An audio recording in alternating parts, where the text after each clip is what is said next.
ನಗರದಲ್ಲಿ ಹುಸಿ ಬಾಂಬ್ ಬೆದರಿಕೆ ಕರೆಗಳು ದಿನದಿಂದ ದಿನಕ್ಕೆ ಹೆಚ್ಚಾಗ್ತಾನೆ ಇದೆ.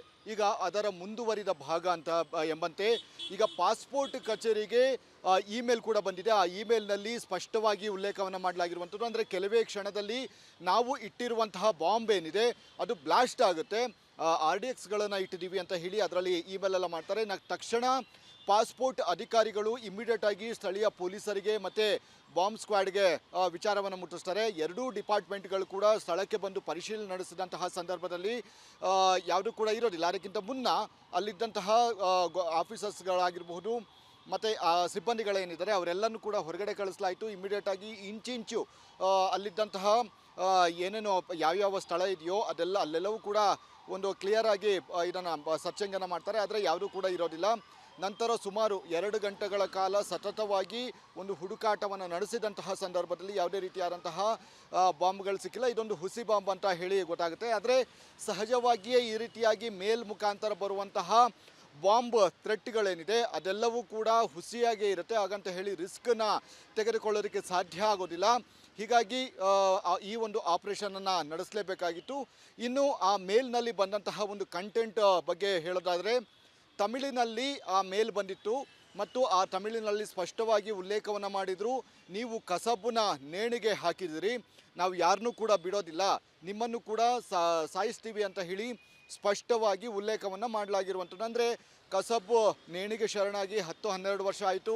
ಆದರೆ ಈಗ ಅದನ್ನೇ ಮನಸ್ಸಿನಲ್ಲಿ ಇಟ್ಕೊಂಡು ಈ ರೀತಿಯಾದಂತಹ ಒಂದು ಕೃತ್ಯವನ್ನು ಎಸಗಿದ್ದಾರೆ ಅಂತ ಹೇಳಿದರೆ ಇದರ ಹಿಂದೆ ಒಬ್ಬ ಮಾನಸಿಕ ಅಸ್ವಸ್ಥ ಇರುವಂತಹ ಸಾಧ್ಯತೆಗಳು ಕೂಡ ತೀರಾ ಹೆಚ್ಚಿದೆ ಅಂತಲೇ ಹೇಳ್ಬೋದಾಗಿದೆ. ಇದು ತಮಿಳಿನಲ್ಲಿ ಬಂದಂತಹ ಒಂದು ಸಂಪೂರ್ಣವಾದಂತಹ ಒಂದು ಟೆಕ್ಸ್ಟ್ ಆಗಿದೆ. ಅದರಲ್ಲಿ RDX ಕೂಡ ಇದೆ ಮತ್ತು ಇನ್ನಿತರ ಬಾಂಬ್ಗಳನ್ನು ಪ್ಲ್ಯಾಂಟ್ ಮಾಡಿದ್ದೀವಿ, ಇನ್ನೇನು ಎಲ್ಲರೂ ಕೂಡ ಸಾವನ್ನಪ್ತಾರೆ ಅನ್ನುವಂತಹ ರೀತಿಯಲ್ಲಿ ಆ ತಮಿಳಲ್ಲಿ ಆತ ಉಲ್ಲೇಖವನ್ನು ಮಾಡಿರುವಂಥದ್ದು. ಹೀಗಾಗಿ ಈ ಹಿಂದೆ ಬಂದಂತಹ ಹಲವು ಇಮೇಲ್ಗಳಿಗೂ ಮತ್ತು ಈಗ ಕಳಿಸಿರುವಂತಹ ಅಂದರೆ ಈಗ ಬಂದಿರುವಂತಹ ಇಮೇಲ್ಗಳಿಗೂ ಯಾವ ರೀತಿಯಾದಂತಹ ಒಂದು ಸಾಮ್ಯತೆ ಇದೆ ಅನ್ನುವಂಥದ್ದು ಕೂಡ ಮುಂದಿನ ಹಂತದಲ್ಲಿ ಕಾದು ನೋಡಬೇಕಾಗಿದೆ. ವಿಧಾನಸೌಧ ಪೊಲೀಸ್ ಠಾಣೆ ವ್ಯಾಪ್ತಿಯಲ್ಲಿ ಕೂಡ ಜಪಾನ್ ರಾಯಭಾರಿಗೆ ಅಂದರೆ ಇತ್ತೀಚೆಗೆ ಈ ಒಂದು ಪಾಸ್ಪೋರ್ಟ್ ಬಾಂಬ್ ಹುಸಿ ಬಾಂಬ್ ಕರೆಗಿಂತ ಹಿಂದೆ ವಿಧಾನಸೌಧ ಪೊಲೀಸ್ ಠಾಣೆ ವ್ಯಾಪ್ತಿಯಲ್ಲೂ ಕೂಡ ಬಂದಿತ್ತು. ಅಲ್ಲಿ ಏನು ತಮಿಳುನಾಡಿನ ಮುಖ್ಯಮಂತ್ರಿಯ ಬಗ್ಗೆ ಉಲ್ಲೇಖವನ್ನು ಮಾಡಲಾಗಿತ್ತು.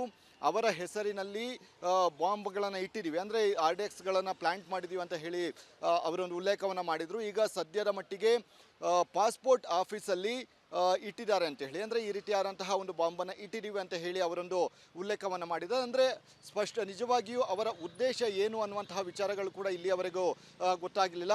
ಈ ಹಿನ್ನೆಲೆಯಲ್ಲಿ ಈ ಒಂದು ಇಮೇಲ್ ಏನಿದೆ ಇಮೇಲ್ಗೆ ಅನ್ವಯವಾಗಿ ಅವರ ಹುಡುಕಾಟವನ್ನು ನಡೆಸುವಂತಹ ಒಂದು ಕೆಲಸಗಳನ್ನು ಮಾಡ್ತಾ ಇದ್ದಾರೆ. ಕ್ಯಾಮ್ರಾಮನ್ ರಾಘವೇಂದ್ರ ಜೊತೆ ಅಭಿಷೇಕ್ ಜಯಶಂಕರ್, ರಿಪಬ್ಲಿಕ್ ಕನ್ನಡ. ನಗರದಲ್ಲಿ ಹುಸಿ ಬಾಂಬ್ ಬೆದರಿಕೆ ಕರೆಗಳು ದಿನದಿಂದ ದಿನಕ್ಕೆ ಹೆಚ್ಚಾಗ್ತಾನೆ ಇದೆ. ಈಗ ಅದರ ಮುಂದುವರಿದ ಭಾಗ ಅಂತ ಎಂಬಂತೆ ಈಗ ಪಾಸ್ಪೋರ್ಟ್ ಕಚೇರಿಗೆ ಇಮೇಲ್ ಕೂಡ ಬಂದಿದೆ. ಆ ಇಮೇಲ್ನಲ್ಲಿ ಸ್ಪಷ್ಟವಾಗಿ ಉಲ್ಲೇಖವನ್ನು ಮಾಡಲಾಗಿರುವಂಥದ್ದು ಅಂದರೆ ಕೆಲವೇ ಕ್ಷಣದಲ್ಲಿ ನಾವು ಇಟ್ಟಿರುವಂತಹ ಬಾಂಬ್ ಏನಿದೆ ಅದು ಬ್ಲಾಸ್ಟ್ ಆಗುತ್ತೆ, RDXಗಳನ್ನು ಇಟ್ಟಿದ್ದೀವಿ ಅಂತ ಹೇಳಿ ಅದರಲ್ಲಿ ಇಮೇಲ್ ಎಲ್ಲ ಮಾಡ್ತಾರೆ. ತಕ್ಷಣ ಪಾಸ್ಪೋರ್ಟ್ ಅಧಿಕಾರಿಗಳು ಇಮಿಡಿಯೇಟ್ ಆಗಿ ಸ್ಥಳೀಯ ಪೊಲೀಸರಿಗೆ ಮತ್ತು ಬಾಂಬ್ ಸ್ಕ್ವಾಡ್ಗೆ ವಿಚಾರವನ್ನು ಮುಟ್ಟಿಸ್ತಾರೆ. ಎರಡೂ ಡಿಪಾರ್ಟ್ಮೆಂಟ್ಗಳು ಕೂಡ ಸ್ಥಳಕ್ಕೆ ಬಂದು ಪರಿಶೀಲನೆ ನಡೆಸಿದಂತಹ ಸಂದರ್ಭದಲ್ಲಿ ಯಾವುದೂ ಕೂಡ ಇರೋದಿಲ್ಲ. ಅದಕ್ಕಿಂತ ಮುನ್ನ ಅಲ್ಲಿದ್ದಂತಹ ಆಫೀಸರ್ಸ್ಗಳಾಗಿರಬಹುದು ಮತ್ತು ಸಿಬ್ಬಂದಿಗಳೇನಿದ್ದಾರೆ ಅವರೆಲ್ಲನೂ ಕೂಡ ಹೊರಗಡೆ ಕಳಿಸಲಾಯಿತು. ಇಮಿಡಿಯೇಟಾಗಿ ಇಂಚಿಂಚು ಅಲ್ಲಿದ್ದಂತಹ ಏನೇನು ಯಾವ್ಯಾವ ಸ್ಥಳ ಇದೆಯೋ ಅಲ್ಲೆಲ್ಲವೂ ಕೂಡ ಒಂದು ಕ್ಲಿಯರ್ ಆಗಿ ಇದನ್ನು ಸರ್ಚಿಂಗನ್ನು ಮಾಡ್ತಾರೆ. ಆದರೆ ಯಾವುದೂ ಕೂಡ ಇರೋದಿಲ್ಲ.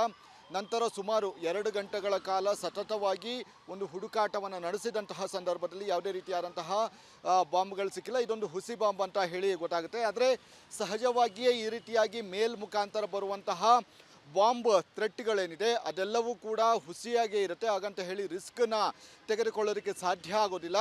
ಹೀಗಾಗಿ ಈ ಒಂದು ಆಪರೇಷನನ್ನು ನಡೆಸಲೇಬೇಕಾಗಿತ್ತು.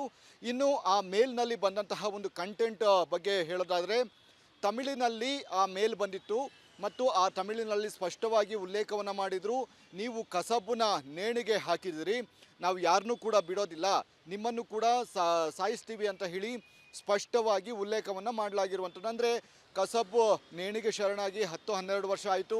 ಆದರೆ ಈಗ ಅದನ್ನೇ ಮನಸ್ಸಿನಲ್ಲಿ ಇಟ್ಕೊಂಡು ಈ ರೀತಿಯಾದಂತಹ ಒಂದು ಕೃತ್ಯವನ್ನು ಎಸಗಿದ್ದಾರೆ ಅಂತ ಹೇಳಿದರೆ ಇದರ ಹಿಂದೆ ಒಬ್ಬ ಮಾನಸಿಕ ಅಸ್ವಸ್ಥ ಇರುವಂತಹ ಸಾಧ್ಯತೆಗಳು ಕೂಡ ತೀರಾ ಹೆಚ್ಚಿದೆ ಅಂತಲೇ ಹೇಳ್ಬೋದಾಗಿದೆ. ಇದು ತಮಿಳಿನಲ್ಲಿ ಬಂದಂತಹ ಒಂದು ಸಂಪೂರ್ಣವಾದಂತಹ ಒಂದು ಟೆಕ್ಸ್ಟ್ ಆಗಿದೆ. ಅದರಲ್ಲಿ RDX ಕೂಡ ಇದೆ ಮತ್ತು ಇನ್ನಿತರ ಬಾಂಬ್ಗಳನ್ನು ಪ್ಲಾಂಟ್ ಮಾಡಿದ್ದೀವಿ, ಇನ್ನೇನು ಎಲ್ಲರೂ ಕೂಡ ಸಾವನ್ನಪ್ತಾರೆ ಅನ್ನುವಂತಹ ರೀತಿಯಲ್ಲಿ ಆ ತಮಿಳಲ್ಲಿ ಆತ ಉಲ್ಲೇಖವನ್ನು ಮಾಡಿರುವಂಥದ್ದು. ಹೀಗಾಗಿ ಈ ಹಿಂದೆ ಬಂದಂತಹ ಹಲವು ಗಳಿಗೂ ಮತ್ತು ಈಗ ಕಳಿಸಿರುವಂತಹ ಅಂದರೆ ಈಗ ಬಂದಿರುವಂತಹ ಇಮೇಲ್ಗಳಿಗೂ ಯಾವ ರೀತಿಯಾದಂತಹ ಒಂದು ಸಾಮ್ಯತೆ ಇದೆ ಅನ್ನುವಂಥದ್ದು ಕೂಡ ಮುಂದಿನ ಹಂತದಲ್ಲಿ ಕಾದು ನೋಡಬೇಕಾಗಿದೆ. ವಿಧಾನಸೌಧ ಪೊಲೀಸ್ ಠಾಣೆ ವ್ಯಾಪ್ತಿಯಲ್ಲಿ ಕೂಡ ಜಪಾನ್ ರಾಯಭಾರಿಗೆ ಅಂದರೆ ಇತ್ತೀಚೆಗೆ ಈ ಒಂದು ಪಾಸ್ಪೋರ್ಟ್ ಬಾಂಬು ಹುಸಿ ಬಾಂಬ್ ಕರೆಗಿಂತ ಹಿಂದೆ ವಿಧಾನಸೌಧ ಪೊಲೀಸ್ ಠಾಣೆ ವ್ಯಾಪ್ತಿಯಲ್ಲೂ ಕೂಡ ಬಂದಿತ್ತು. ಅಲ್ಲಿ ಏನು ತಮಿಳುನಾಡಿನ ಮುಖ್ಯಮಂತ್ರಿಯ ಬಗ್ಗೆ ಉಲ್ಲೇಖವನ್ನು ಮಾಡಲಾಗಿತ್ತು.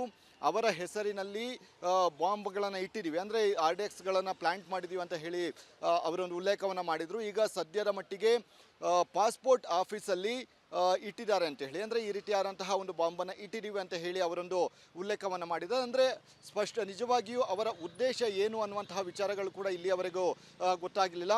ಈ ಹಿನ್ನೆಲೆಯಲ್ಲಿ ಈ ಒಂದು ಇಮೇಲ್ ಏನಿದೆ ಇಮೇಲ್ಗೆ ಅನ್ವಯವಾಗಿ ಅವರ ಹುಡುಕಾಟವನ್ನು ನಡೆಸುವಂತಹ ಒಂದು ಕೆಲಸಗಳನ್ನು ಮಾಡ್ತಾ ಇದ್ದಾರೆ. ಕ್ಯಾಮ್ರಾಮನ್ ರಾಘವೇಂದ್ರ ಜೊತೆ ಅಭಿಷೇಕ್ ಜಯಶಂಕರ್, ರಿಪಬ್ಲಿಕ್ ಕನ್ನಡ.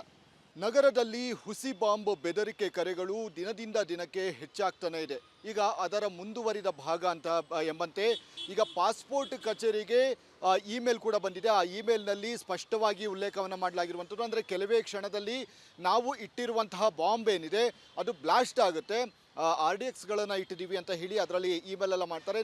ತಕ್ಷಣ ಪಾಸ್ಪೋರ್ಟ್ ಅಧಿಕಾರಿಗಳು ಇಮಿಡಿಯೇಟ್ ಆಗಿ ಸ್ಥಳೀಯ ಪೊಲೀಸರಿಗೆ ಮತ್ತು ಬಾಂಬ್ ಸ್ಕ್ವಾಡ್ಗೆ ವಿಚಾರವನ್ನು ಮುಟ್ಟಿಸ್ತಾರೆ. ಎರಡೂ ಡಿಪಾರ್ಟ್ಮೆಂಟ್ಗಳು ಕೂಡ ಸ್ಥಳಕ್ಕೆ ಬಂದು ಪರಿಶೀಲನೆ ನಡೆಸಿದಂತಹ ಸಂದರ್ಭದಲ್ಲಿ ಯಾವುದೂ ಕೂಡ ಇರೋದಿಲ್ಲ. ಅದಕ್ಕಿಂತ ಮುನ್ನ ಅಲ್ಲಿದ್ದಂತಹ ಆಫೀಸರ್ಸ್ಗಳಾಗಿರಬಹುದು ಮತ್ತು ಸಿಬ್ಬಂದಿಗಳೇನಿದ್ದಾರೆ ಅವರೆಲ್ಲನೂ ಕೂಡ ಹೊರಗಡೆ ಕಳಿಸಲಾಯಿತು. ಇಮಿಡಿಯೇಟಾಗಿ ಇಂಚಿಂಚು ಅಲ್ಲಿದ್ದಂತಹ ಏನೇನು ಯಾವ್ಯಾವ ಸ್ಥಳ ಇದೆಯೋ ಅಲ್ಲೆಲ್ಲವೂ ಕೂಡ ಒಂದು ಕ್ಲಿಯರ್ ಆಗಿ ಇದನ್ನು ಸರ್ಚಿಂಗನ್ನು ಮಾಡ್ತಾರೆ. ಆದರೆ ಯಾವುದೂ ಕೂಡ ಇರೋದಿಲ್ಲ.